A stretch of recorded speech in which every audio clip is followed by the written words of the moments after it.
So this section is going to focus on the Constitution. Here you have a meeting of the Constitutional Convention.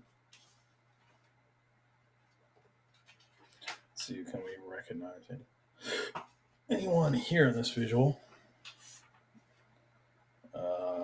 Probably Madison with the document right in the middle. Might be Jefferson with the red coat.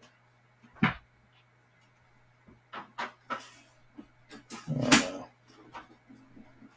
Probably the balding guy here on the bottom is Franklin.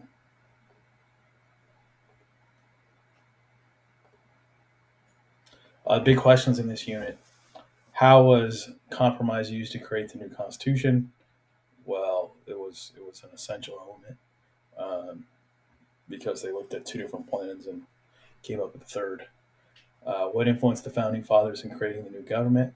They wanted to limit government's power, but they also wanted government to be efficient and be better than it was under the Articles of Confederation. They also wanted to make sure they included individual rights. How are the Federalists and Anti-Federalist views different? Federalists were making sure the new government had enough power. Anti-Federalists were trying to make sure they didn't have too much power, making sure their power was limited. So these are the big questions they're going to talk about. But that's the gist of it. Under the Constitutional Convention in 1787, 12 of the 13 states sent delegates to Philadelphia. I'm not sure who left someone out. Oh, yeah, I think it was Roger Williams in Rhode Island, by the way. He was the key person. I don't know who would have stayed out of it, but the framers had experience and knowledge. They with their failure with the Articles of Confederation, they tried to do better, and they were pretty young. The average age is 42.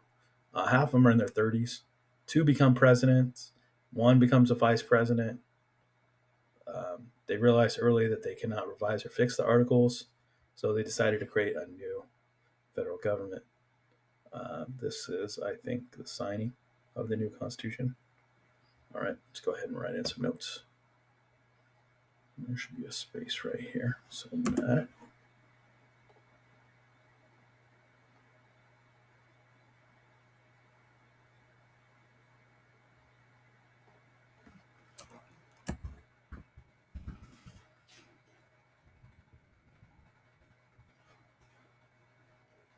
Two is pretty young, but life expectancy lifespan wasn't as much as it was then, and also people were pretty well read then, so they knew all the ideas of the time. So it wasn't like they were ignorant. They just didn't have. They weren't as old as you might have thought. George Washington was chosen to be a president of the Kent Convention. Each state had one vote, and a majority was needed to pass a proposal. All agreed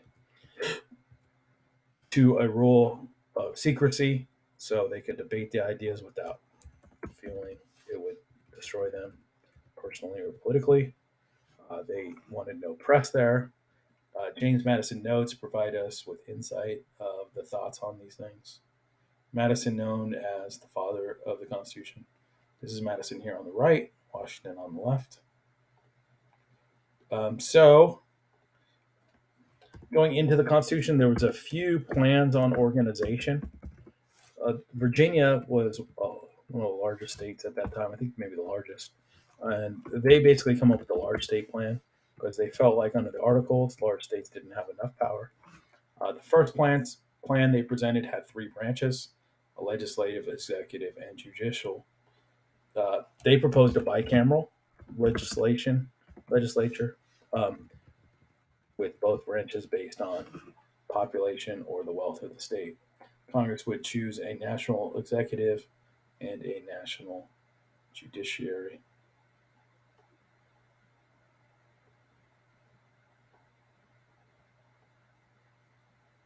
What was the thought? Of course, the small states thought this was unfair. They're going to get run over.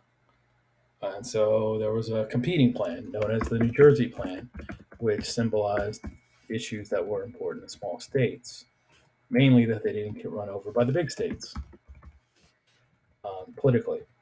So they proposed a unicameral legislature. Each state was equal, regardless of population or wealth. Um, Congress had limited power to tax and regulate commerce. Congress would choose a federal executive of more than one person, and the executive chose a single judicial tribunal. Let's go ahead and look at the two cartoons I shared on both of these topics. See if I can explain them, just in case they happen to come up again. Maybe I shouldn't have said that. See, it's a big gorilla because they're a big state. Monkeys could probably make a better plan than the Virginia plan. That's supposed to be Rush Limbaugh. The Virginia plan was way better than the New Jersey plan, according to Uncle Sam. This, I don't agree with you. You're too big, said the little state. We should make an even agreement.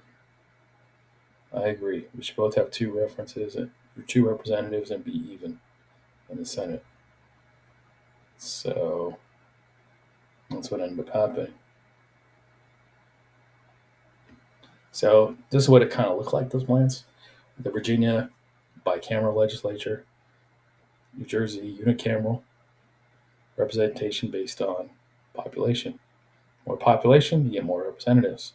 Well, national government can legislate for states and veto state laws. State based, each state equally representative, role of national government to provide defense, but doesn't override state authorities on other matters. So there's a need to compromise because these are not going to work. So what happens is you get a bicameral legislature. One of them is based on population, the other one's based on each state. This is the Senate, this becomes the House. That's what the compromise becomes. The compromise is known as the Connecticut Compromise, or also known as the Great Compromise, where you have the bicameral with upper house, Senate, represented equally, and a lower house of representatives based on population. There's also another compromise, three-fifths compromise, where slaves were counted as three-fifths of a person per figure in a state's population. This is so the South wasn't overwhelmed politically. This is really a blight on our legacy because they're characterizing a person as less than a person, and it's just so the South gets more political power. So it's a pretty ugly compromise. Anyway, commerce and slave trade were compromises. There were no taxes on exports, and the slave trade was to be left alone for 20 years, which was another concession that probably would have been better not to have made, but such is history. Let's go ahead and jot these things in.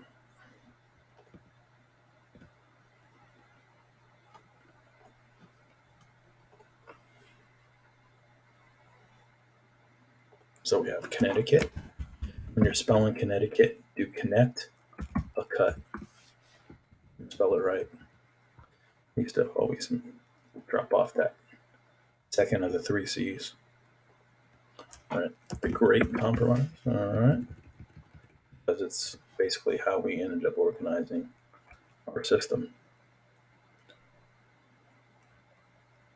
Senate represented equally,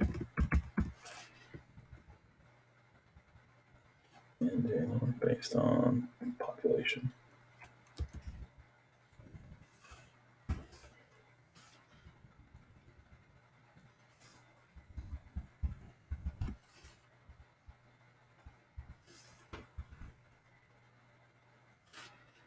If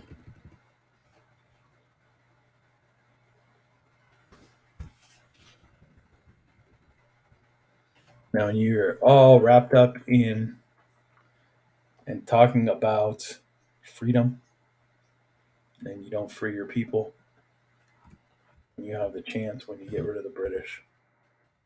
It it suggests that America started hypocritically. I think that's fair. The framers were familiar with the writings about the governments of the Greeks and Romans, and so they really leaned into the Roman Senate.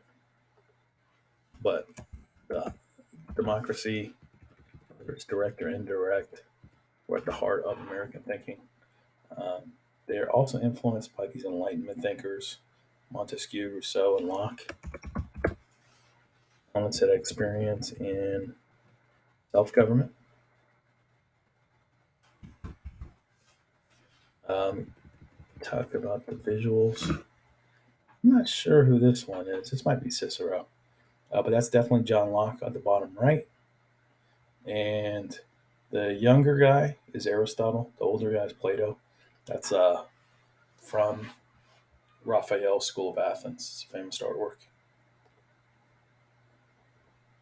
This is kind of what the Great Compromise resulted in. The big states seems fair for the smaller states. Oh, this is the big state part. It seems fair for larger states where representations based on population. This is representation in Congress by state. So they come up with what's known as the Connecticut Plan,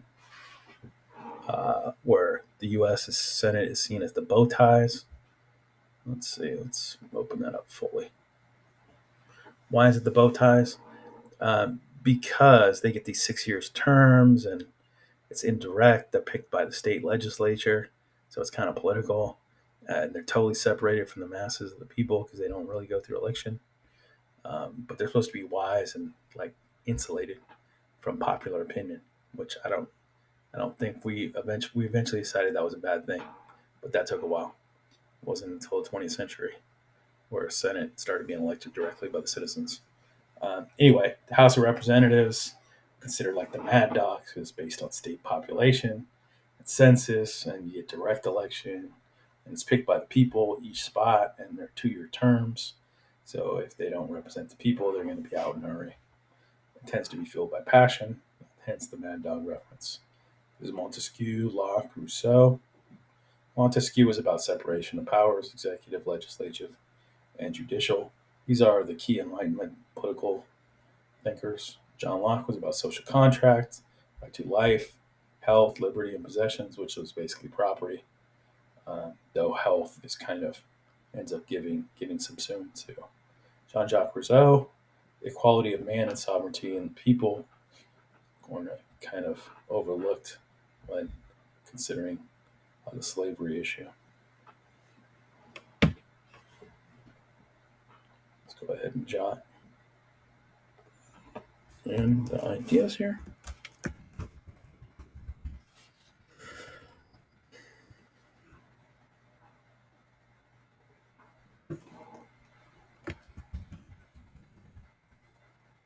So, economics were at the root of even Locke's thinking. Let's go to the next one. Eventually, the convention for the Constitution adjourns in 1787, September, and then you have the final draft of the Constitution. By the way, that's what's known as Constitution Day. Sometimes we'll do some lessons about the Constitution at that day. It's sort of awkward to do an econ because we're not really talking about the Constitution that much. It's a much better fit in government when you have government involved. Anyway, but the final draft of the Constitution was completed and approved with the signature of 39 delegates. You can see their names on there. It's pretty cool who signed and who didn't and what state they're from. But it didn't really end things there. You needed to get ratified. Somehow, some way, the states had to approve the Constitution. But only 9 of the 13 states are required to ratify, so it wasn't like they need to be unanimous. But it would be good if it was unanimous because then it would show that the people really supported the new government, which is important because the new government is really young. The Federalists supported ratification, while the Anti-Federalists opposed it because they thought the federal government, was getting too much power. Luckily, the Federalists won because even though the Constitution is imperfect, it was important that the country had some kind of political setup that was supportable. The Federalists favored strong central government, and it really was Madison and Hamilton leading the Federalists. The Anti-Federalists They were opposed to a strong central government because they didn't want the American government to be too much like the British government, and they really wanted a Bill of Rights. The key figures supporting the anti-federalist position are Patrick Henry and John Hancock. Eventually, they're going to call for a Bill of Rights. Let's go ahead and peek at these visuals though before we go too far forward.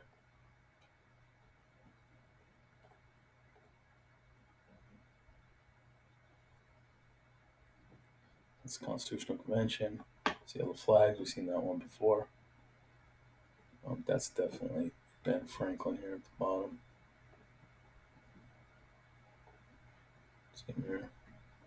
I think that's is that Madison, Washington. I don't know. Look at these for a while. Definitely, you'll find Washington, Madison, probably John Adams, and all these.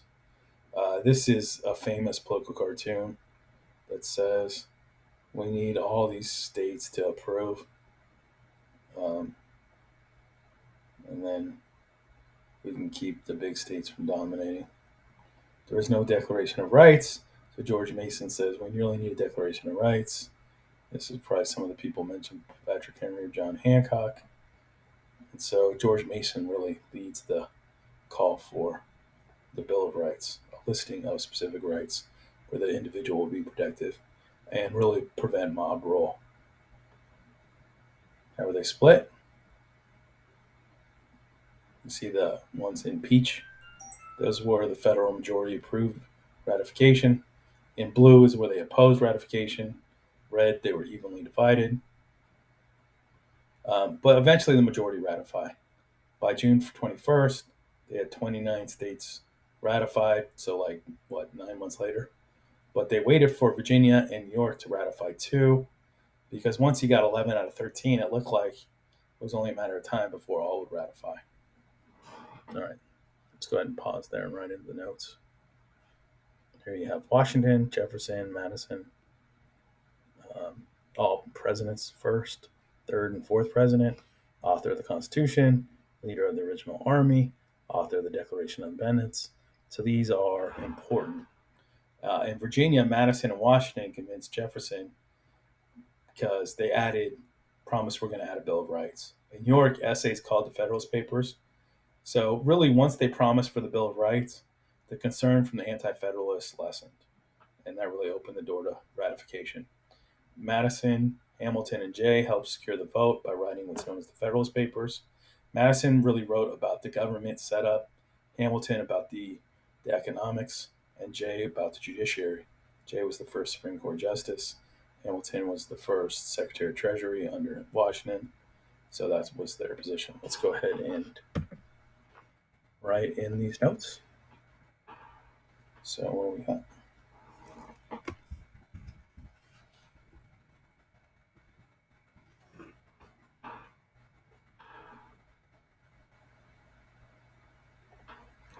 So for 35, I would just say states were split pretty evenly.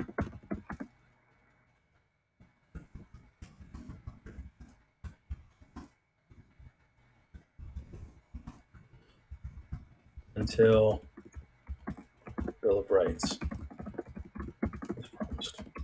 That was the main thing. So this one's Jefferson.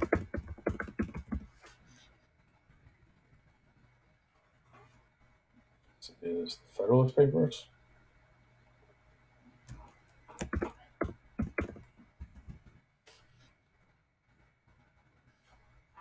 And that's written by Madison.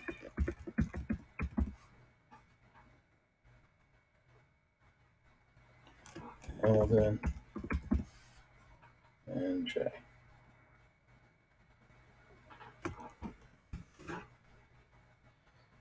What's the order of ratification? The first one to ratify is Delaware. I think it says something like that on their license plate.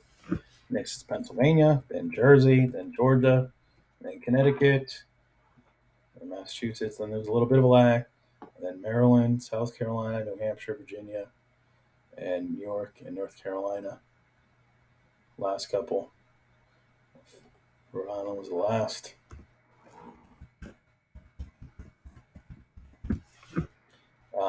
They ratified after the new government opened, so it's kind of embarrassing. They were a little slow, but eventually they get on board. So, late than ever, I guess. This is that a full version of that same political cartoon that I showed you earlier. This is a really famous cartoon. I suggest we read it. Therefore, I wrote Cape Ann for a short paragraph. Passage from.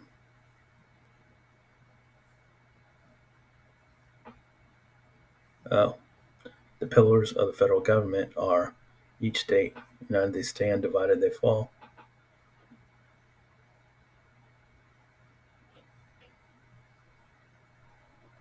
Yeah, okay, we ratified. And they were proud to ratify. That's what this is about. As one ratified eventually. Delaware was first, then so it's the order of ratification.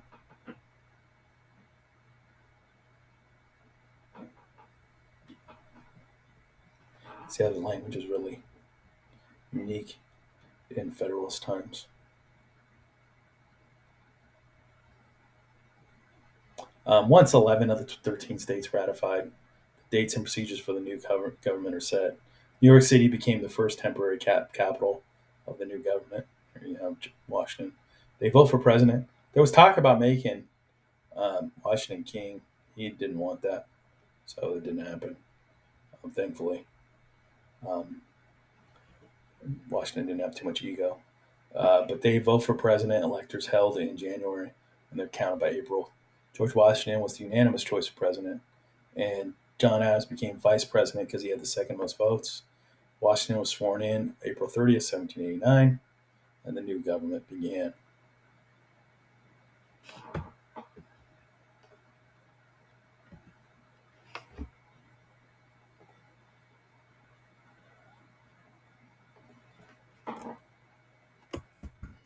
All right, in the notes, New York City.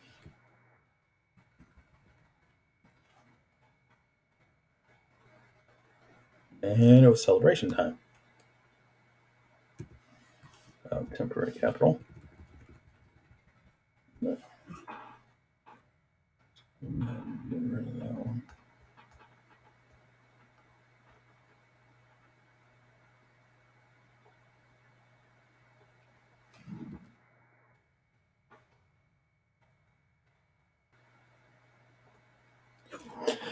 Elected unanimously. That's pretty impressive. That just shows you how popular Washington was. Notice he's not smiling. Apparently, Washington had teeth issues, so if he smiled, it would hurt him. And so it wasn't like he was an angry person, but he was kind of in pain. Dental care isn't what it is today. Adams becomes vice president. That's right. Washington is sworn in April 30th, 1979. And there's a big party celebrating Washington's inauguration. Let's take a look at this. We'll call it a day.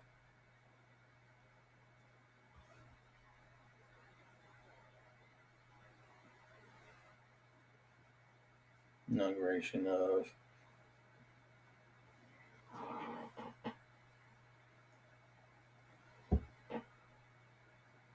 something. George Washington as the first president of the United States of America, Federal Hall, Wall Street, New York. Oh, that's Wall Street. See the band? See all the flags? This is a real moment of rejoicing, being American and America being established. All right, complete answer the following. How was the compromise used to create the new Constitution? Well, they took part of the New Jersey plan and part of the Virginia plan to create the Connecticut Compromise, which meant a Senate and a House of Representatives. The Senate was to be equal representation, House based on population. What influenced the founding fathers in creating the new government? Enlightenment thinkers like Montesquieu, Locke, and Rousseau influenced the founding fathers in creating the new government. How are the Federalists and Anti-Federalist views different? Federalists wanted to make sure there was enough power, so the new government would be lasting and effective. Anti-Federalists were concerned with too much power and not enough individual rights. Once the Bill of Rights was agreed to, the concerns of the Anti-Federalists were lessened quite a bit. Go ahead and write that in. I'm not typing it for you or showing it to you. Make sure your responses are complete sentences. And that concludes this final video on Unit 2 notes. Hope it was helpful. Thank you.